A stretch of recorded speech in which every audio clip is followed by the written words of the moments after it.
분수에 맞는 삶. 모차르트는 화려함이 삶을 망친 좋은 예다. 그의 업적이 줄어든 것은 아니다.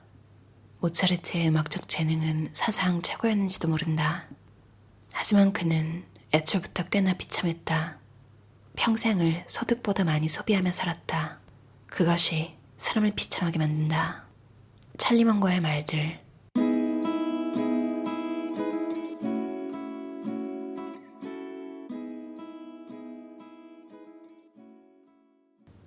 찰리가 부를 축적한 비결 중 하나는 젊은 시절 혼신의 힘을 다해 절약을 한 것입니다.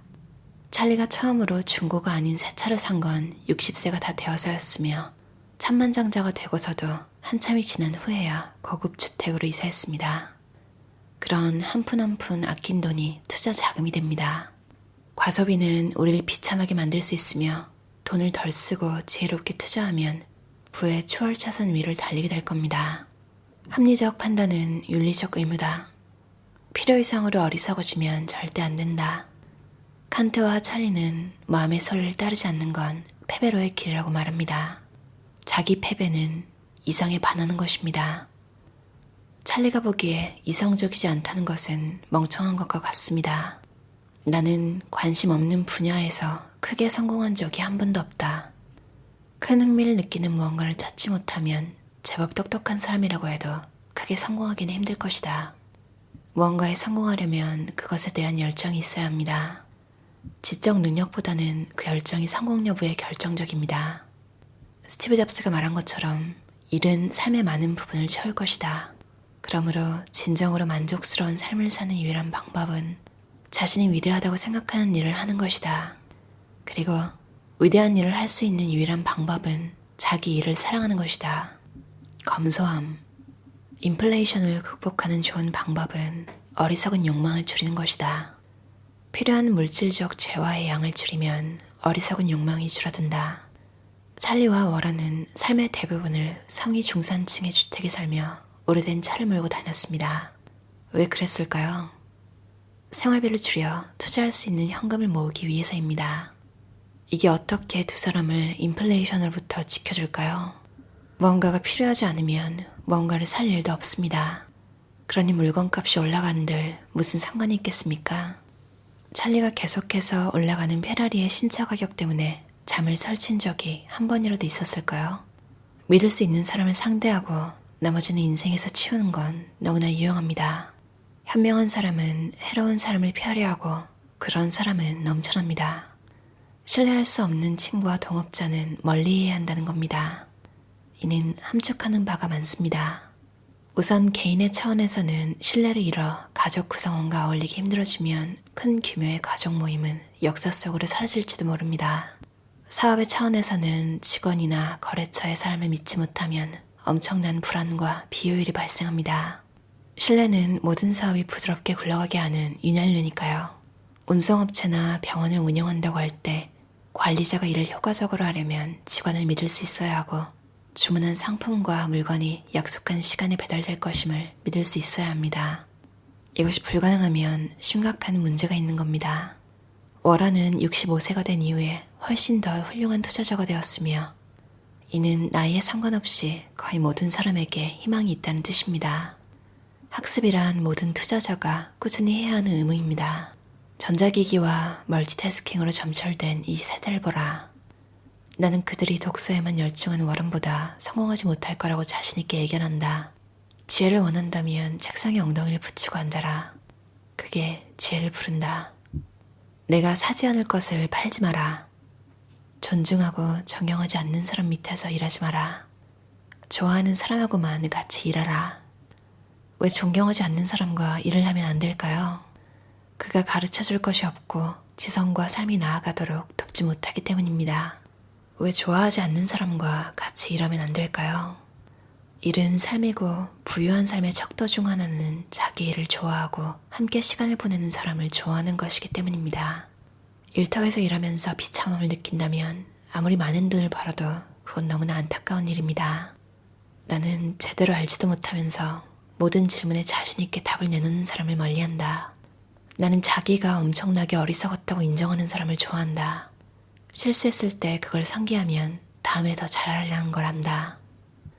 이건 배울 가치가 있는 멋진 기술이다. 실수 없이 좋은 삶을 사는 건 불가능하다. 삶의 비결 중 하나는 실수를 감당하는 능력을 갖추는 것이다. 극단적인 전문어가 성공의 길이다. 대부분의 사람에게는 세상을 이해하려고 노력하는 것보다 전문어에 힘쓰는 것이 훨씬 좋다. 전문어는 경쟁으로부터 우리를 보호합니다. 진입장벽을 만들 수 있기 때문이죠. 전문어가 어려울수록 진입장벽도 높습니다. 다른 모든 사람이 하는 일을 하면 모든 사람과 경쟁해야 합니다. 큰 돈을 버는 건 전문가입니다. 나머지는 그렇지 못합니다. 찰리는 전립선암에 걸렸는지 아닌지 알고 싶지 않다는 이유로 한 번도 검진을 받지 않았습니다. 대부분의 남자가 결국은 관련된 문제를 겪는다는 것을 알기에 그 문제를 걱정하지 않기로 한 것이죠. 또한 캘리포니아에 지진이 일어날까 걱정하지도 않습니다. 찰리는 삶을 살며 불가피하게 마주할 수밖에 없는 모든 문제를 걱정하지 않기로 결심했습니다. 그 덕에 스트레스가 없는 삶을 살게 되었고 어쩌면 그것이 찰리가 93세를 넘기고도 건강한 이유일지도 모릅니다. 모든 사람은 심리학자가 강화라고 부르는 것을 받을 때 일을 더 잘한다. 지속적으로 보상을 받으면 워런 버핏조차 반응할 것이다. 이것을 유념해서 주변 사람들에게 강화를 적용해 좋은 삶을 살 방법을 찾아라. 친구를 얻는 비결은 먼저 친구가 되는 것입니다. 필요할 때 도움을 받는 비결은 누군가 필요할 때 도움을 주는 것입니다. 배움의 비결은 가르치는 것입니다. 7대 죄악을 잘 알고 있는 입장에서 저는 질투와 시기가 가장 덜 즐거운 것이라고 단언합니다. 분노, 탐욕, 태만, 식탐, 그리고 성욕. 스스로 재앙을 향해 달려가는 순간에는 무척 재미있을 수 있습니다. 하지만 질투와 시기는 그 정도가 미약하다 할지라도 사람을 비참하게 만듭니다. 하지만 찰리와 워런의 말처럼 정말로 질투가 세상을 움직인다면 이 세상에 불행한 사람이 너무나 많다는 것이 그리 놀라운 일은 아닙니다. 나는 지금껏 끊임없이 독서를 하지 않는 현명한 사람은 본 적이 없다. 단 한 명도. 워런이 얼마나 책을 읽는지 알면 깜짝 놀랄 것이다. 내가 얼마나 읽는지 알아도 마찬가지고 우리 애들은 나를 발 달린 책이라고 놀린다. 쓸데없는 걱정. 해결할 수 없는 문제를 걱정하며 시간을 보내는 건 그리 건설적인 방법이 아니다. 돈을 관리하며 언젠가 나쁜 일이 생길 수도 있다는 정도만 기억하면 남은 인생은 아주 안일한 낙관론자로 살아도 상관없다. 끊임없이 배우고 또 끊임없이 스스로를 향상시키는 것은 매우 중요합니다. 지능을 쌓는다고 생각해보세요. 노력을 더 할수록 지성이 더 풍부해질 것입니다. 그리고 투자의 특이한 점 중 하나는 나이를 더 먹고 더 많은 것을 배울수록 더 훌륭한 투자자가 된다는 겁니다. 투자자에게 필요한 육체적 자질은 시력, 맑은 정신, 그리고 전자책에 책장을 넘길 수 있는 기술 정도입니다. 이것이 찰리가 92살의 나이에도 훌륭한 투자자로서 젊은이들을 압도할 수 있는 이유입니다. 믿기지 않는 비극을 마주했을 때 절대 의지가 꺾여 하나의 비극을 둘 혹은 셋으로 키우지 마라. 멀티태스킹. 나는 멀티태스킹을 하는 사람은 큰 대가를 치른다고 생각한다. 많은 사람이 여러 일을 동시에 처리할 때 스스로가 무척 생산적이라고 생각합니다.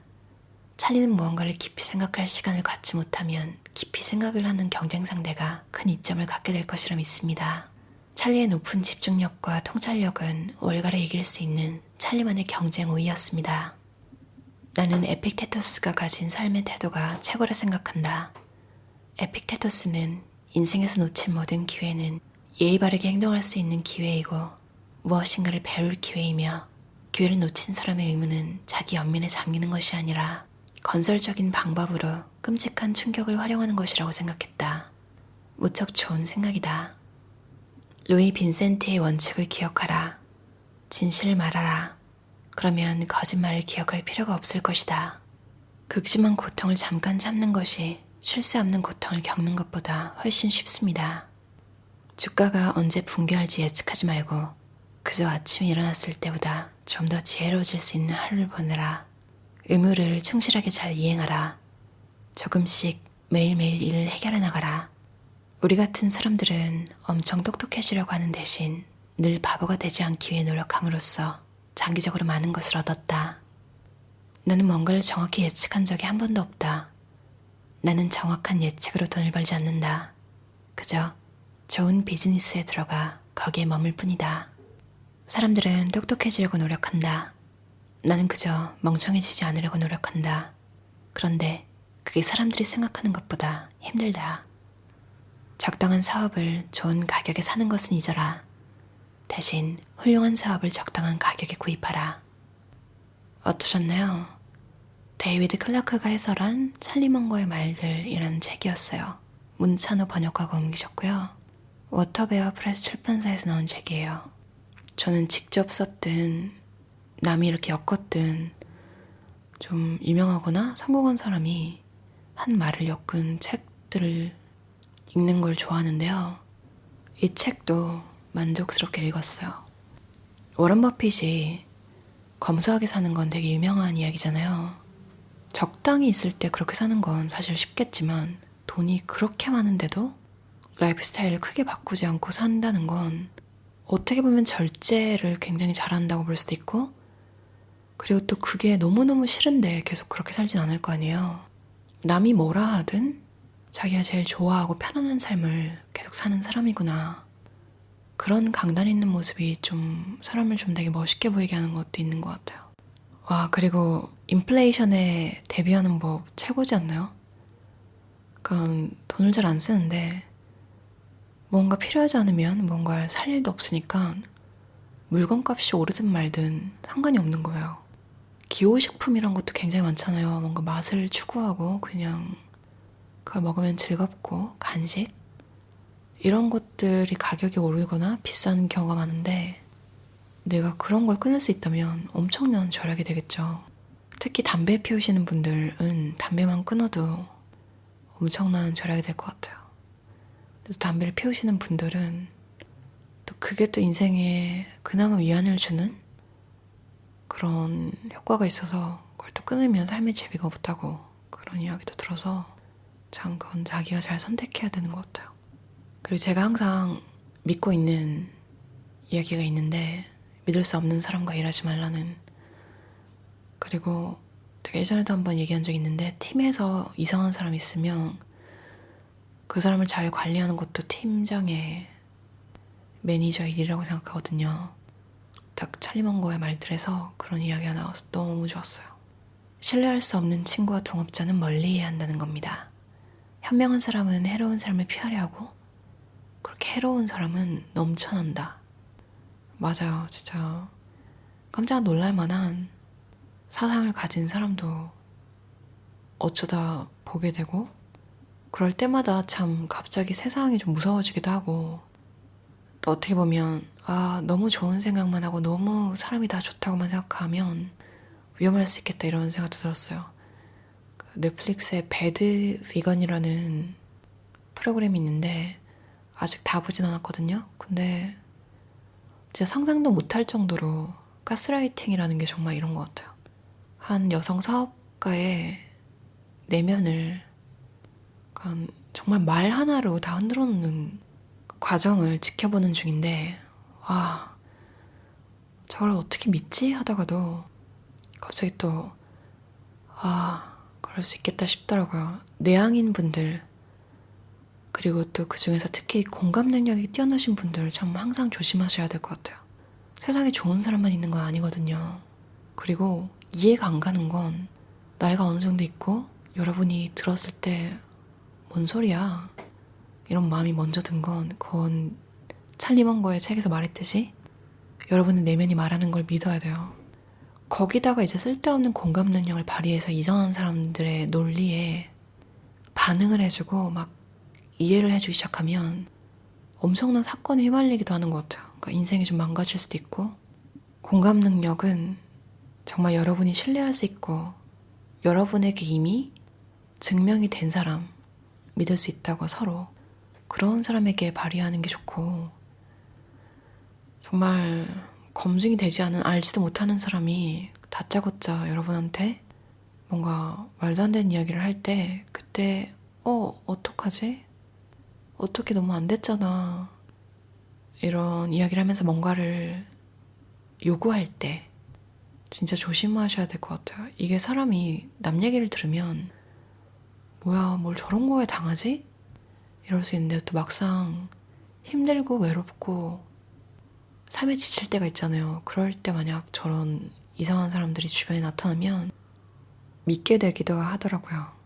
그래서 절대 주변에 여러 사람들이 누군가 이상하다고 말하면 한 번쯤은 귀를 기울여서 듣고 좀 온전히 맨정신으로 판단을 잘 하는 것도 중요한 것 같아요. 참 이렇게까지 새로운 사람들을 만나는 게 되게 귀찮죠. 저도 새로운 사람을 만나고 이럴 때 너무너무 지치는데 저는 제일 부러운 게 태어난 동네에서 계속 살아오신 분들, 그 주변의 친척들, 가족들, 학창시절 친구들이 다 근처에 살고 평생 그렇게 살다가 죽는 거, 그게 저는요 되게 부러워요. 아무튼 찰리 망고와 워런 버핏 사는 방식을 보면 참 되게 효율적으로 산다. 그리고 월스트리트에서 일하는 그 전형적인 모습들처럼 미친 듯이 바쁘고 막 스트레스 받아 하고 이런 모습이 잘 느껴지지 않잖아요. 그런 모습도 되게 이것이야말로 진짜 부다 이런 생각이 들어요. 이 여유로움.